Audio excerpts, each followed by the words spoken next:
Il est 13h, bonjour à tous, merci de votre attention. Tout de suite les titres à la une de l'actualité. Les populations de l'Indonésie rendent hommage au chef de l'État Alassane Ouattara. Elles sont sorties nombreuses pour célébrer ensemble le développement et dire merci au président de la République pour son action de développement engagée dans leur région. C'était en présence du Premier ministre Patrick Achi. On en parle en début de ce journal. La Banque ouest-africaine de développement, la BOAD, a présenté les opportunités d'investissement qu'elle offre à la Chambre de commerce libanaise en Côte d'Ivoire. Une rencontre qui rentre dans le cadre de la mise en œuvre du plan stratégique de la BOAD dénommé Plan Joliba. Les détails dans cette édition.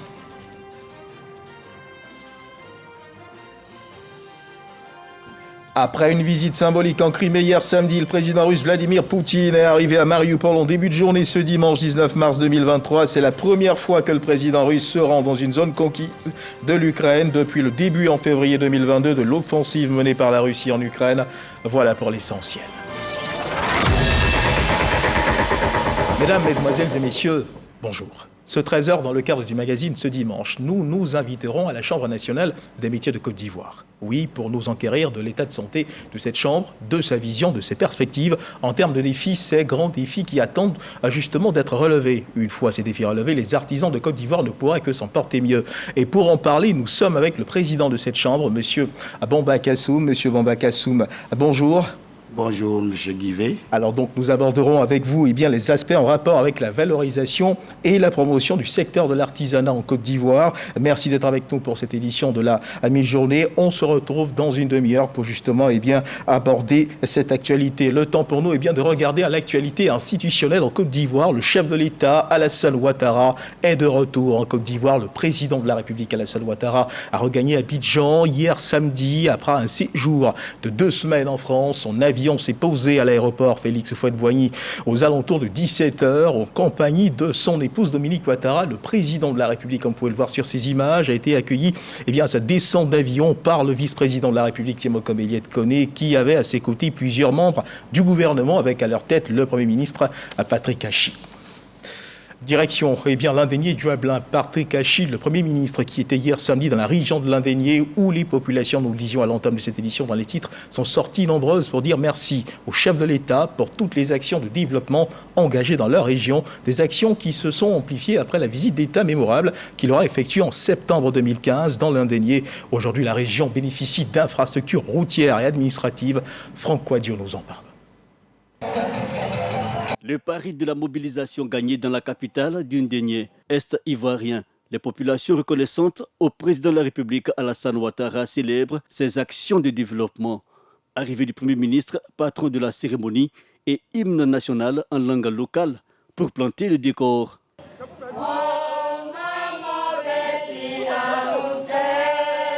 Sentiment d'appartenance autour du drapeau et ferveur.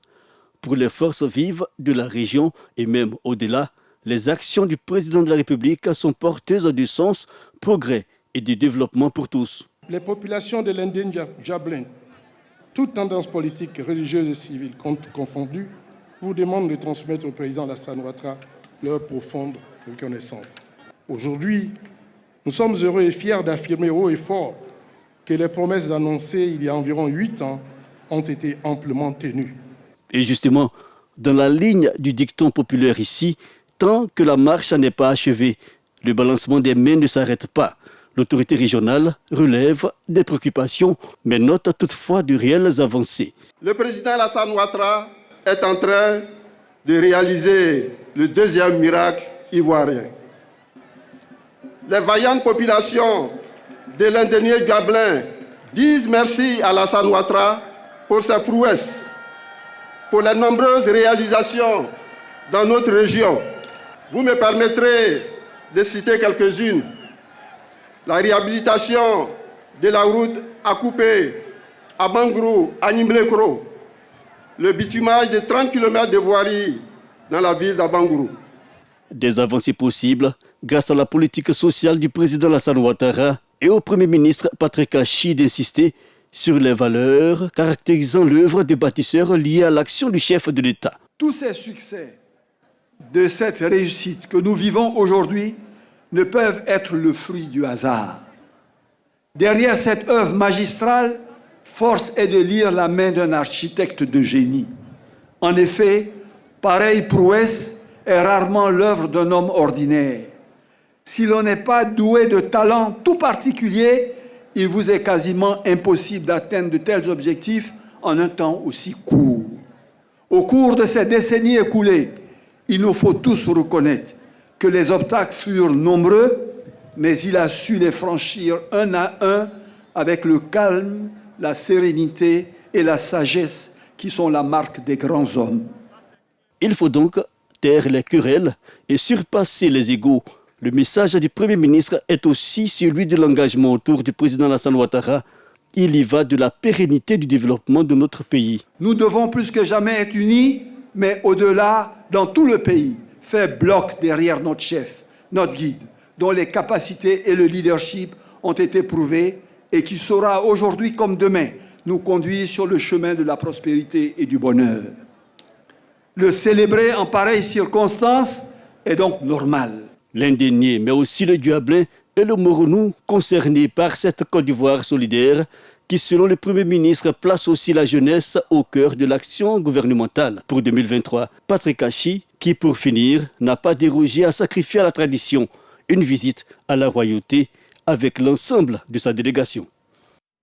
Et ici à Abidjan, en économie, les opportunités d'investissement qu'offre la Banque ouest-africaine de développement ont été présentées à la Chambre de commerce libanaise au cours d'un déjeuner d'affaires, une rencontre qui s'inscrit dans le cadre de la mise en œuvre du plan stratégique de la BOAD dénommé Plan Joliba. Ce plan propose un ensemble de solutions intégrées pour adresser les besoins de financement du secteur privé dans toutes ses composantes. Jean-Louis Pambo.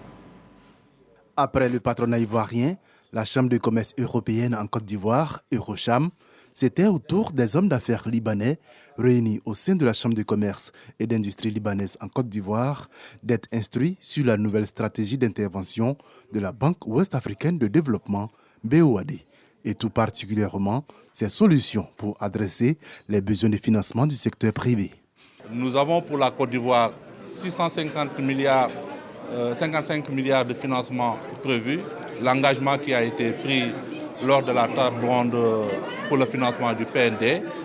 Nous avons 60% dédiés au secteur privé, donc il nous fallait prospecter ce visier qu'est la Chambre de commerce et d'industrie libanaise en Côte d'Ivoire.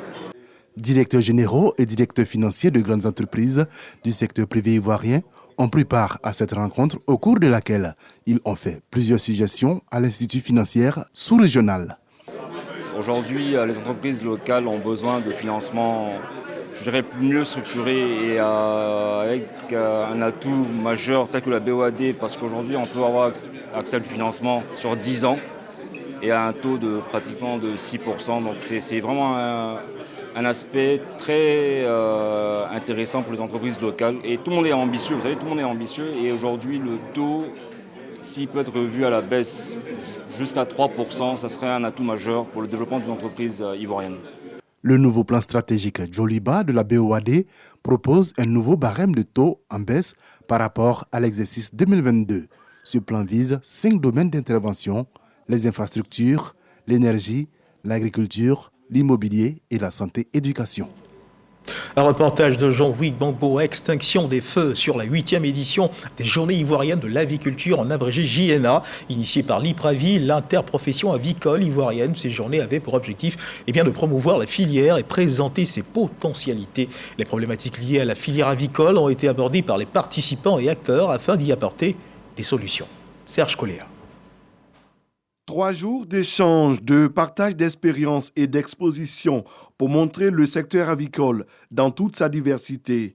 Vente de produits, rencontres B2B, recherche de partenariats, panels. Les exposants et participants ont exploré toutes les opportunités. Nous avons pu traiter les différentes questions relatives à la bonne marche de la filière. Nous avons des objectifs. Le niveau de consommation reste faible en matière de viande de volaille et en œufs de consommation. Nous devons passer de 2 kg à 6 kg pour la viande de volaille et de 67 œufs à 100 œufs de consommation en 2030. L'interprofession avicole ivoirienne IPRAVI est la structure initiatrice des Journées ivoiriennes de l'aviculture. Cette 8e édition des JNA, soutenue par le ministère des Ressources animales et halieutiques, a permis de renforcer les capacités opérationnelles et professionnelles des acteurs de la filière. Nous sommes satisfaits parce que nous pensons avoir modestement contribué à améliorer le professionnalisme au sein de la filière. Et aussi bien les stands des exposants que les panels ont été remplis pendant ces 3 jours. Et nous venons encourager tous les acteurs, tous les professionnels du métier qui sont de la Côte d'Ivoire et d'autres qui sont venus d'ailleurs, du Maroc, de l'Europe, qui sont venus montrer la particularité de ce secteur et aussi qu'elles sont réfléchies dans quel cadre améliorer, je dirais, ce secteur déjà qui est très satisfaisant déjà en matière de production. Les journées ivoiriennes de l'aviculture à JNA s'inscrivent dans la mise en œuvre d'un plan de relance et de développement de la filière avicole. Elles ont réuni 1500 visiteurs du 15 au 17 mars 2023. Et sachez également que la première édition de la foire commerciale sino-ivoirienne a été lancée, dénommée China Trade Days Côte d'Ivoire. Elle est organisée par le média Sino-Afrique en partenariat avec la Chambre de commerce européenne et américaine de Chine et vise à promouvoir les produits qui viennent des 2 pays, la Chine et la Côte d'Ivoire. Patricia Kwedio, Didier Nguessan. China Trade Days Côte d'Ivoire est une foire commerciale qui permet aux Chinois et Ivoiriens d'exposer des produits électroniques et vivriers.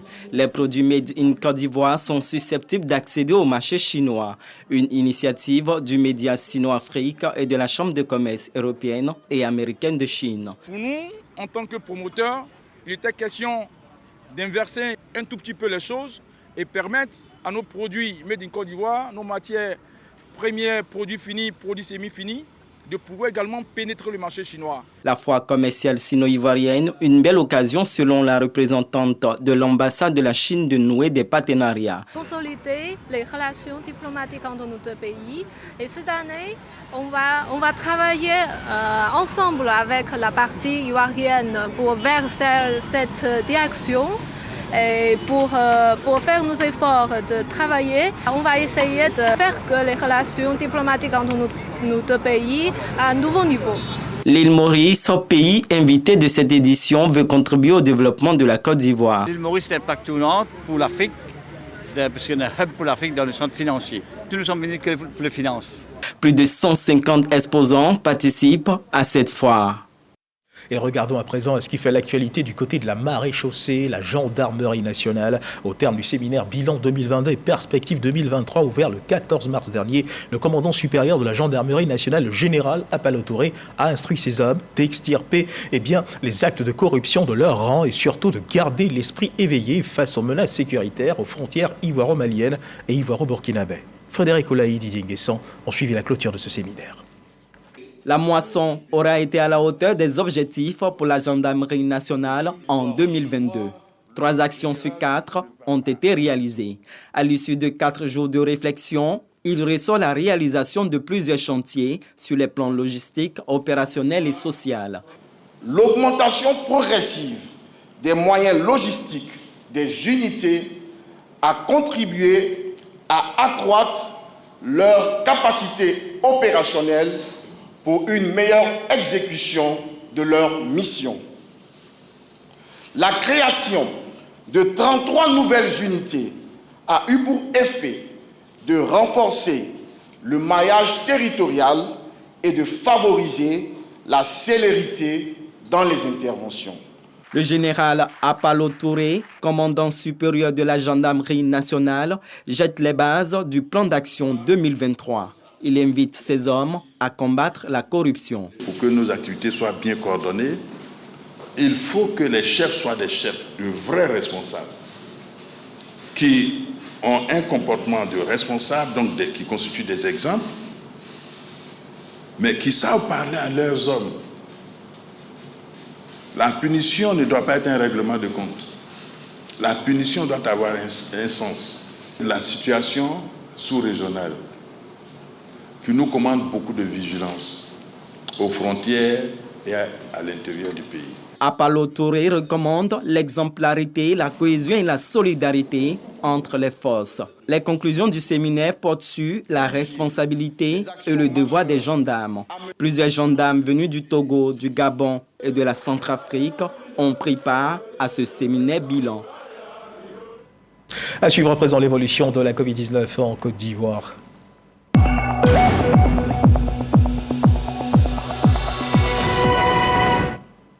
Le ministère de la Santé et de l'Hygiène publique de la couverture maladie universelle a enregistré hier samedi 18 mars 2023 deux nouveaux cas de Covid-19 sur 363 échantillons prélevés, soit 0,5% de cas positifs, 2 guéris et 0 décès. À la date du 18 mars 2023, la Côte d'Ivoire compte donc 88 293 cas confirmés, dont 87 438 personnes guéries, 834 décès et 21 cas actifs. Le nombre total d'échantillons est de 1 683 592. Le 17 mars 2023, 1754 doses de vaccins ont été administrées, soit un total de 27 372 268 doses du 1er mars 2021 au 17 mars 2023. Et on continue de parler de santé, une marche contre le cancer pour sensibiliser le grand public et bien sûr la maladie. C'est l'action initiée par la coalition des organisations de lutte contre le cancer en partenariat avec la direction générale de la RTI. Cette activité a enregistré la présence d'une cinquantaine de participants. La direction générale de la RTI s'est engagée à informer davantage le public sur le cancer à travers ces programmes. La marche s'est achevée par la pratique d'exercices physiques dans les locaux de la RTI. Reportage. En Côte d'Ivoire, Global Can estime qu'en 2020, 17 300 personnes sont victimes de cancer, dont 9 896 femmes et 7 404 hommes. Le cancer du sein est le plus fréquent, avec 19%, suivi du cancer de la prostate. La coalition des organisations de lutte contre le cancer en Côte d'Ivoire, COLCC, qui initie la marche, milite pour des soins plus justes. Nous avons des propositions très simples et la principale, c'est qu'il faut une politique de prise en charge du cancer qui coûte très cher. Il est important qu'une décision nationale soit prise à ce niveau-là. La radiodiffusion télévision ivoirienne RTI soutient l'initiative. La marche a d'ailleurs pris fin au stade de la haute fréquence où ce coach sportif entre ballet et exercice physique a entretenu les participants. La télévision éduque, distrait, mais informe. Mais quand les gens sont bien informés, ils sortent de l'ignorance. C'est pour cela que la coalition a choisi les médias, particulièrement la télévision ivoirienne. Sensibiliser et plaider, des officiels sont sensibles à cette cause. C'est le cas du parrain Eric Tabar, directeur du protocole d'État qui s'est fait représenter. L'ambassadeur Eric Tabar est très soucieux de tout ce qui est santé. Il a lui-même organisé au mois d'octobre dernier, Octobre Rose à Cocody, où plus de 1000 femmes ont pu être dépistées cancer du sein, cancer du col de l'utérus. Donc je suis ici pour traduire toute son affection et réitérer ses prières et son soutien à toutes les personnes qui sont malades du cancer et à toutes ces ONG qui luttent contre le cancer en Côte d'Ivoire. Créée en septembre 2020, la COLCC fédère les actions d'une dizaine d'organisations de lutte contre le cancer. Un reportage signé Didier Nguesson. Mesdames, Messieurs, ici nous marquions une pause pour parler des droits du journaliste. Cette pause, rassurez-vous, a déjà été observée par des journalistes qui ont été formés sur leurs droits de façon générale, puis de façon particulière sur leurs droits au sein de l'entreprise dans laquelle ils évoluent. C'était à la Maison de la Presse au cours de la 15e session de l'Autorité nationale de la Presse Académie. Les détails avec Sephora Zeki. En Côte d'Ivoire, le code de déontologie du journaliste comporte 32 articles, dont 22 consacrés aux devoirs et 10 aux droits du journaliste. Le moment est donc favorable pour rappeler aux hommes et femmes de médias qu'ils doivent revendiquer leurs droits. Et c'est Maître René Bourgoin, juriste et président de la ACA, que l'ANP choisit pour entretenir son auditoire. Et parmi ces droits, bien sûr, il y a le droit de protéger sa source, il y a le droit d'obtenir l'information, d'enquêter librement, il y a le droit d'être payé à un salaire décent, à un salaire raisonnable. Ces droits qui sont inaliénables doivent guider le journaliste dans l'exercice de sa fonction. En plus des droits dont il jouit en étant en fonction, le journaliste a aussi des droits en tant que salarié au sein d'une entreprise de presse. Nous avons les droits ou les prérogatives à portée commune dont bénéficient l'ensemble des travailleurs ivoiriens, prévus par le Code du travail, par les décrets d'application, par la Convention collective interprofessionnelle. Et nous avons des droits spécifiques à la qualité de journaliste. C'est le seul corps de métier dans lequel le législateur reconnaît cette clause de conscience-là qui n'est rien d'autre que sa faculté à quitter un organe de presse lorsque la ligne éditoriale de cet organe-là ne correspond plus à ses aspirations. La 15e session de ANP Academy aura été un outil de formation pour ces journalistes présents. Je connaissais les devoirs, mais je ne savais pas qu'on avait 10 droits et je n'aurais pas vraiment formé, je n'aurais pas enrichi. Ce 15e numéro de ANP Academy vise à apporter aux acteurs de la presse l'éclairage sur la question du droit social et du droit des journalistes au sein des médias. C'est un tandem de droits et devoirs du journaliste. Maintenant, on a mis l'accent sur les droits du journaliste et c'est pour ça que nous avons voulu que l'inspection du travail puisse participer à cette session pour édifier les journalistes sur leurs droits en tant qu'employés. Comme tous les travailleurs, les journalistes ont le droit de bénéficier d'une juste application de la convention collective. Ils ont également le droit à des formations continues, à un plan de carrière, à un contrat de travail, leur assurant la sécurité matérielle et morale, gage d'une indépendance. Et direction à présent Lakota, après les intempéries survenues le samedi 4 mars dans le département de Lakota et qui ont entraîné de nombreux dégâts dans les villages de Zokolilié, Zozo, Olizriboué et Goudouko. L'élan de solidarité autour des populations continue. La ministre d'État, ministre des Affaires étrangères, a envoyé une délégation pour des dons en faveur des populations sinistrées, un soutien qui soulage les populations. Le constat de Michel Tigré. 2 semaines après les fortes pluies qui se sont abattues dans certains villages du département de Lakota, les impacts sur les habitations sont encore perceptibles. À Zokolilié, en passant par Zozo, Olizriboué et Goudouko, les villageois s'attellent à remettre en état les cases décoiffées ou démolies. À leur côté, l'émissaire de la ministre des Affaires étrangères, Kandia Kamara, au nom de la ministre d'État, Sam Wakuboué, cadre de la région, a apporté un appui financier aux sinistrés. Il a également fait des dons en vivres pour permettre aux populations de se prendre en charge sur le plan alimentaire. Un champ de 3 hectares de maïs et puis aubergine. Vous voyez ça petit comme ça, hein? Ça fait 1 hectare, 1 hectare. Et 2, ça fait 2 hectares que j'ai amené comme ça. Le tricycle a été remis aux femmes de la communauté Sénoufo de Goudouko pour des activités génératrices de revenus et la moto offerte au chef de village pour les actions de cohésion sociale dans la localité.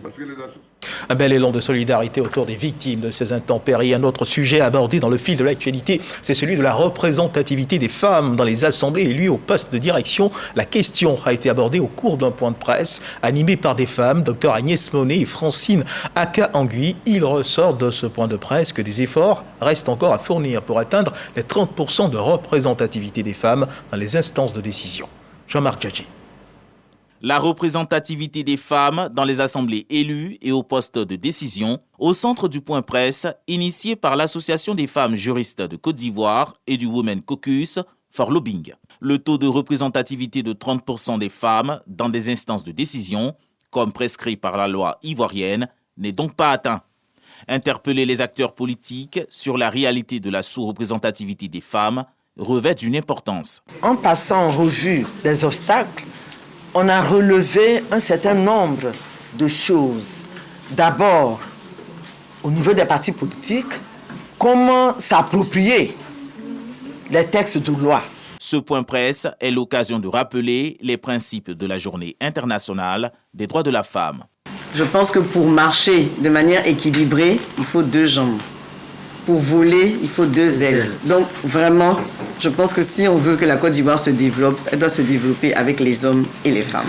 L'Association des femmes juristes de Côte d'Ivoire et le Women Caucus for Lobbying sont des organisations qui visent au développement du leadership féminin. Cette rencontre s'inscrit dans la continuité de la célébration de la Journée internationale des droits des femmes. À Kasseré, dans la région de la Bagoué, la Journée internationale des droits de la femme a été célébrée avec plusieurs doléances relatives à l'amélioration de leurs conditions de vie. À cette rencontre, les autorités locales ont fait savoir que l'épanouissement des femmes ne sera possible que par l'engagement de tous. C'est ce que nous rapporte Charles Tatou. Les femmes de la commune de Kasseré ne sont pas en marge de la célébration de la Journée internationale des droits de la femme. Ici, la célébration initiée par les cadres au profit des groupements de femmes a permis à la présidente des femmes de la localité de formuler des doléances pour l'amélioration de leurs conditions de vie. Généralement, il n'y a pas de route ici. Donc les camions n'aiment pas venir chez nous dans le Pongala. C'est ce qui nous fatigue. On produit, ça reste ici, ça pourrit. Dans le Pongala, il n'y a pas d'eau. Les initiateurs et la représentante de l'épouse du ministre de la Construction, du Logement et de l'Urbanisme, marraine de la cérémonie, apprécient la mobilisation des femmes et exhortent à l'union et l'attente pour la réussite de leurs activités génératrices de revenus.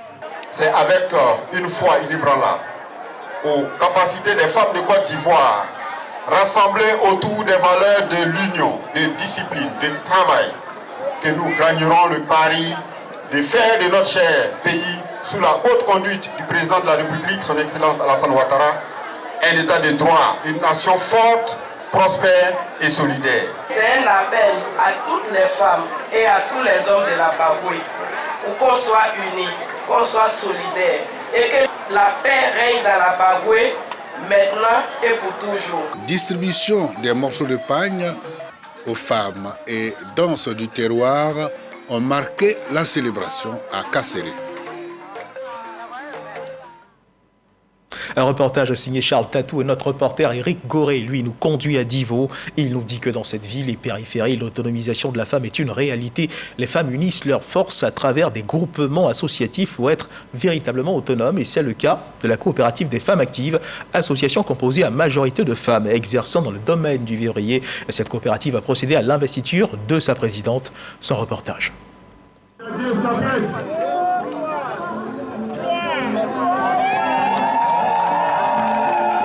Zachary Lydie est la nouvelle présidente de la société coopérative des femmes actives de Divo. Son investiture s'est faite devant les autorités administratives, politiques et coutumières de la ville. Pour la plupart, ces femmes exercent dans l'agriculture. Cette union leur permet d'unir leurs forces pour des résultats probants. Aimé Akpalé, le parrain de cette cérémonie, a encouragé ses productrices à travailler sans relâche pour le succès de leur association. Il a mis à leur disposition 10 hectares de forêt pour leur permettre de faire des cultures vivrières.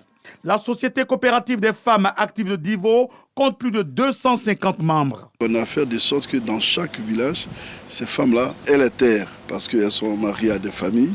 Si chaque famille dégage quelques portions pour qu'elles démarrent quelque chose de bien. La Socofad existe depuis septembre 2021.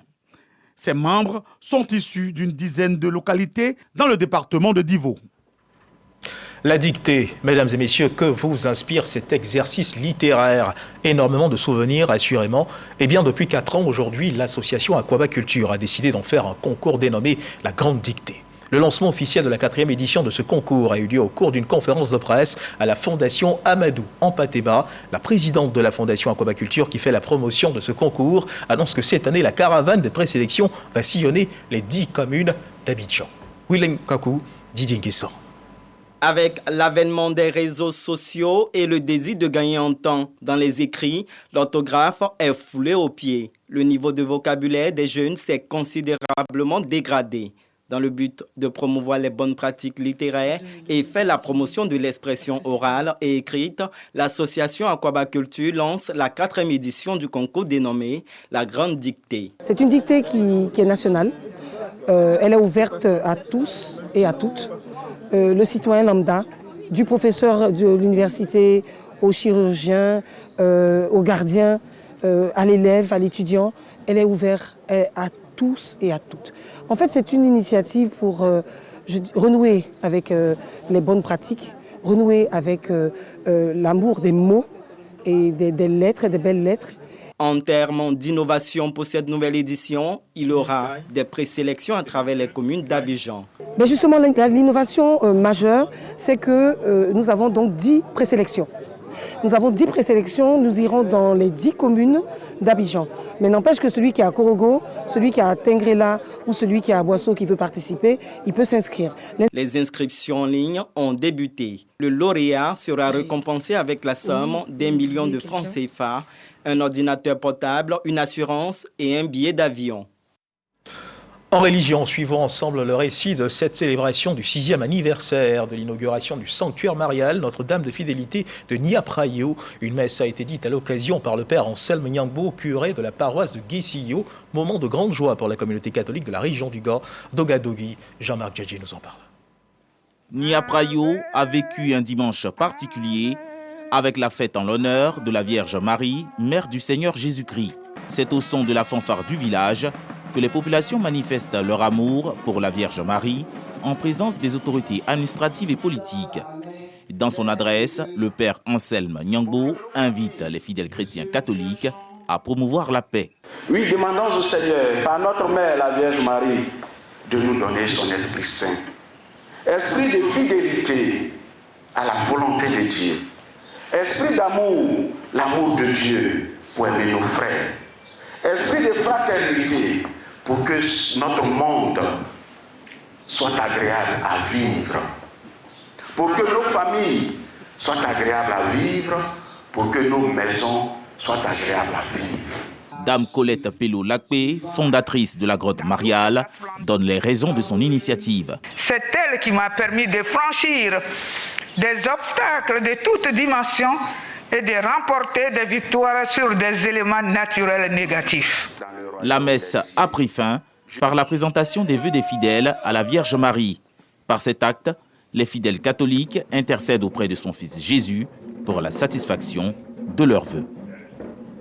Et dans l'actualité internationale, au chapitre du conflit russo-ukrainien, hier samedi, le président russe Vladimir Poutine effectuait une visite symbolique en Crimée. Il est arrivé à Mariupol en début de journée ce dimanche 19 mars 2023.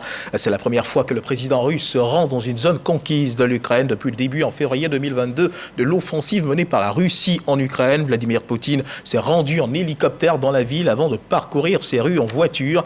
Il était lui-même au volant de cette voiture et selon le service de presse du Kremlin, il aurait ensuite parlé à des habitants de la ville et se serait fait présenter un rapport sur les travaux de reconstruction de Mariupol.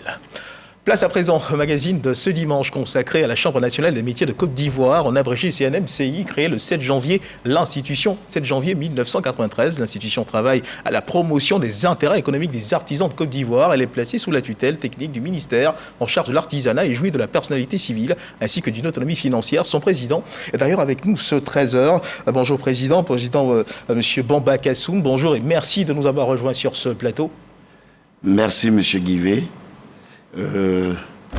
C'est avec satisfaction que je suis sur votre plateau pour éclairer les artisans sur les activités de la Chambre nationale des métiers de Côte d'Ivoire. Alors comment se porte la Chambre nationale des métiers de Côte d'Ivoire? Très bien. Elle se porte très bien. Elle se porte très bien. Alors vous avez été élu à la tête de cette Chambre, vous avez été élu et investi. Voyons ensemble cet élément qui nous fait le récit de cette investiture. Merci. Une nouvelle ère pour la promotion du secteur de l'artisanat.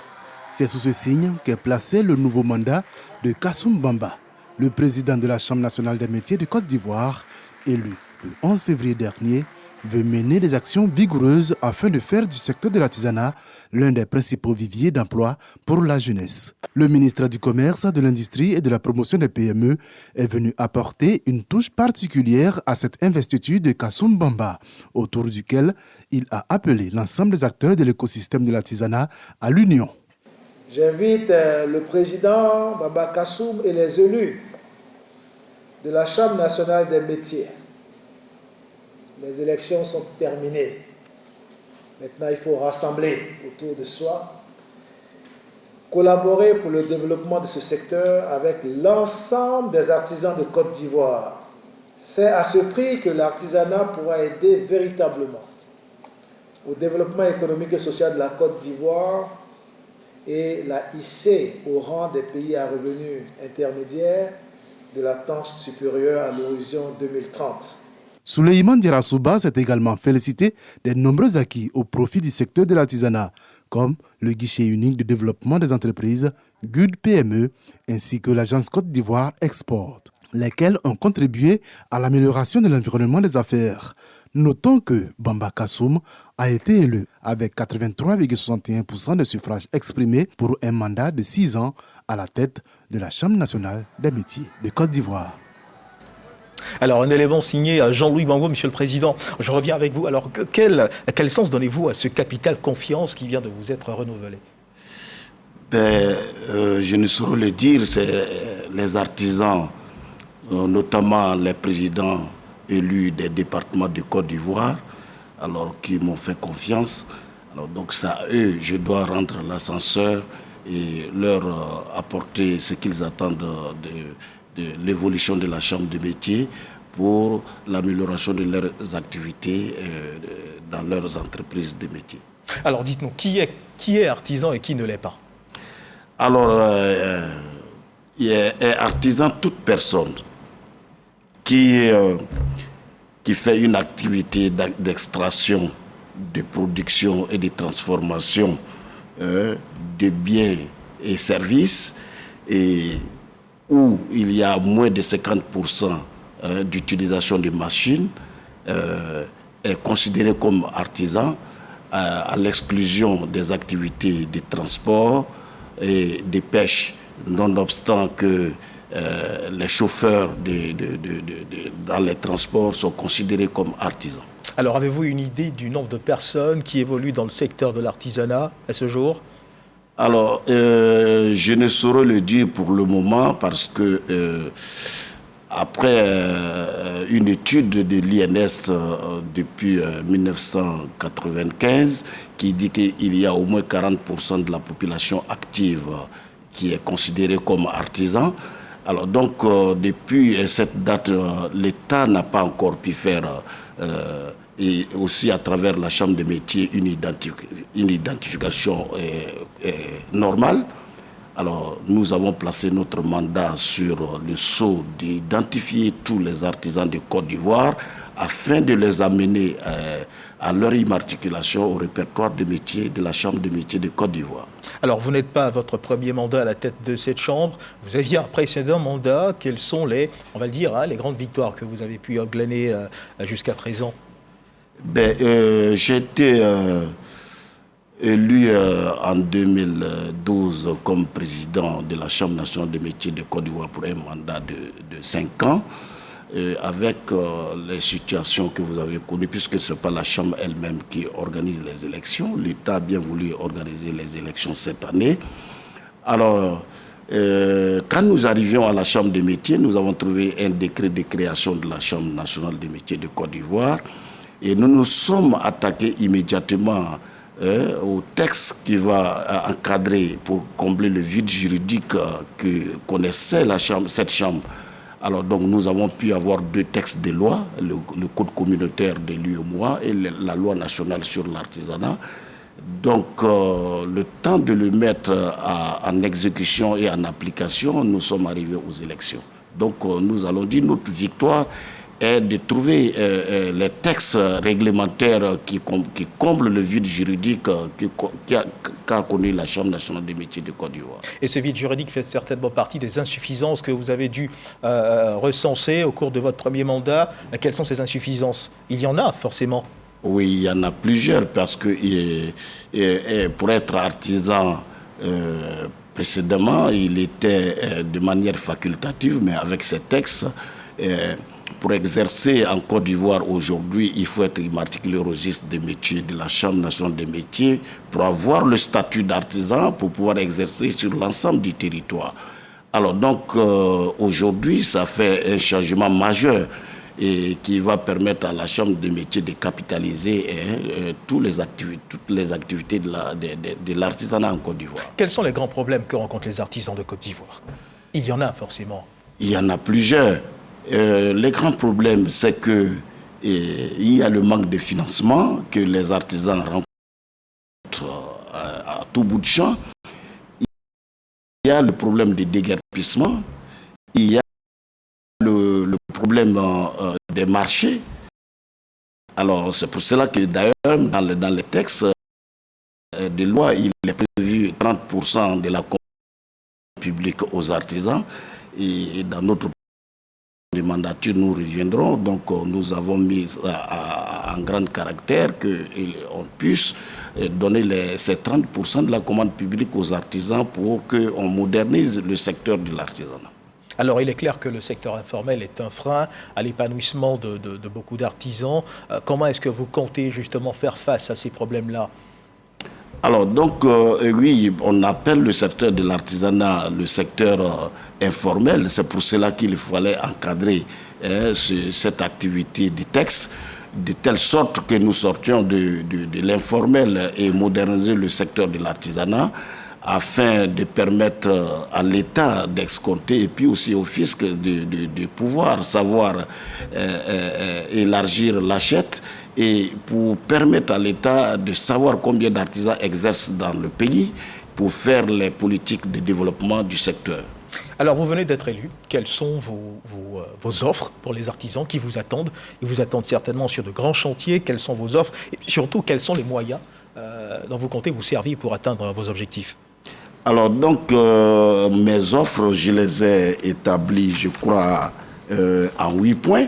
Allez-y. Alors, donc, j'ai dit aux artisans, avant de répondre particulièrement au plan de mandature que j'ai proposé, permets-moi, je suis parti en besoin, permets-moi de remercier le président de la République qui a organisé. Allez-y, je vous en prie, voilà. allez-y, puis répondez à la question, allez-y. Ok, merci beaucoup. Je remercie le président de la République, son Excellence M. Alassane Ouattara, et son gouvernement dirigé par le Premier ministre Patrick Assi, et particulièrement le ministre Souleymane Diarra-Souba, qui ont permis l'organisation de cette élection et qui a abouti à mon élection et que j'ai présenté un plan de mandature aux élus départementaux. Donc, vos offres. Mes offres, c'est... Qu'est-ce que vous proposez aux artisans? Oui, c'est l'application systématique des textes en vigueur qui encadrent l'artisanat, c'est-à-dire c'est la formalisation des artisans et des entreprises de métiers afin de faire respecter le contrôle et la réglementation sur l'artisanat, faire l'identification afin d'aboutir à l'immatriculation des artisans pour permettre à l'État et les partenaires au développement de faire les politiques de développement de l'artisanat, améliorer l'accès des artisans et des entreprises de métiers à la protection sociale, notamment la couverture maladie universelle et au RSI, la CNPS, c'est-à-dire afin que quand un artisan va à la retraite, qu'il puisse avoir une pension, et renforcer la contribution fiscale pour élargir l'assiette au niveau des impôts en adaptant un impôt à la taille de l'artisan et demander à l'État d'aider les artisans à l'application de la disposition du code communautaire qui leur confère au moins 30% de la commande publique et créer le fonds de développement. Et l'État puisse nous aider à créer le fonds de développement de l'artisanat en Côte d'Ivoire et aussi faire l'installation, l'insertion et le recasement des artisans qui sont toujours déguerpis sur leur lieu de travail et aussi demander à notre ministre de pouvoir présenter au gouvernement l'adoption du décret portant recette des services des marchandises, de certaines marchandises qui rentrent dans le champ d'activité de l'artisanat. Alors, de belles offres bien présentées sur le papier, mais de quels moyens disposez-vous, vous, de votre côté, avant que l'État puisse véritablement vous porter assistance? De quels moyens disposez-vous à votre niveau pour justement tenter de matérialiser toutes ces offres-là? Je dispose les moyens de la loi, et la loi est avec nous. Oui, la loi est pour tous. Oui, la loi est pour tous et ça nous permettra d'encadrer ce secteur. Est-ce que vous avez des projets de jumelage qui sont envisagés avec d'autres villes, avec d'autres pays, d'autres chambres nationales de métiers? C'est de cela dont il s'agit. Oui, vous en avez? Oui, nous avons des jumelages. Nous avons des jumelages avec l'Allemagne, avec la chambre des métiers de la Sarre à Saarbrücken. Et nous avons un partenariat avec la Chambre des métiers de Seine-Saint-Denis. Donc, que nous allons accroître ces partenariats, révisiter ces accords. Et puis, avec le changement des choses et ces textes que nous avons obtenus, et adapter la taille de notre collaboration pour faire bénéficier de l'expertise de ces pays à l'artisanat ivoirien. Alors, ce sont donc des actions concrètes que vous allez donc renforcer. Voilà. Vous allez chercher des appuis pour appuyer justement ces actions-là. Et puis, juste avant qu'on sépare, 2023 a été décrété année de la jeunesse par le chef de l'État. Vous, au niveau de la Chambre nationale des métiers de Côte d'Ivoire, comment est-ce que vous comptez justement appuyer cette vision quand on sait que ce secteur d'activité regorge de milliers de jeunes? Oui, effectivement, la Chambre des métiers est une institution consulaire créée par l'État de Côte d'Ivoire pour faire la formation, pour encadrer les... Très rapidement, votre solution, allez-y. Voilà, la solution est que nous allons nous approcher du ministère de la Jeunesse auprès du ministre Touré Mamadou. D'ailleurs, même nous avons une convention de formation avec lui, afin de permettre la formation de certains jeunes et les insérer. Et nous sommes en train de préparer la journée de la jeunesse artisane à l'endroit du président de la République, que je tiens à remercier pour la création de la Chambre. Merci, monsieur le Président. Merci, monsieur le Président, monsieur Bamba Kassoum, qui je rappelle, vous êtes le président de la Chambre nationale des métiers de Côte d'Ivoire. Monsieur Bamba Kassoum, que nous recevions ce 13h. Merci, monsieur le Président, d'avoir répondu favorablement à notre invitation. Avec vous, nous avons parlé de la promotion, de la valorisation de l'artisanat, du secteur de l'artisanat en Côte d'Ivoire. Merci d'avoir été avec nous. Mesdames, messieurs, merci de nous avoir suivis. Ce journal est terminé. Bon début d'après-midi. Dieu garde la Côte d'Ivoire. Merci beaucoup, monsieur.